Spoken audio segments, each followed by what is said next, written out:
Het moment dat ik begon met mijn jong, dat wie hoe had ik west wijzen, het 10,5 hier op je feestje van Omke, tantes, pakers en beppers, maar zij is een beetje ontstien. Ja, soms is het dus een leuk festje of een oud festje of een leuke melodie. En soms Sipke de Boer bijvoorbeeld die kamer, ik heb bij me van, hey, ik ga echt een leuk festje, ben we samen mee aan de slag gaan. Dus ja, soms had een ander een idee, die bellen die op. En soms komt samen tot een idee, dus ik had dat een beetje. Mijn favoriete festje, nou dat is toch wel mijn eenzaam op mijn zaterdagnacht.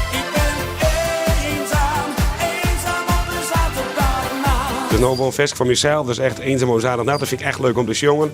Ik heb dat meestal lekker meisje jongen en dat vind ik leuk, ja. Hoe bereidt ze je altijd voor op een optreden? Ja, op zich ga ik net echt een ritueel afstaan. Dat wil wel gewoon, die ga echt een heel ritueel. Dan ga ik wel eens jongen, tenminste niet kleine kamers. Nee, maar gewoon er mooi heen en een glasje pabelau en dan kan je wel los. En wat vind je het leukst aan het optreden van een Fries publiek? Ja, het leukste is dat je in eigen taal natuurlijk spreken kerst.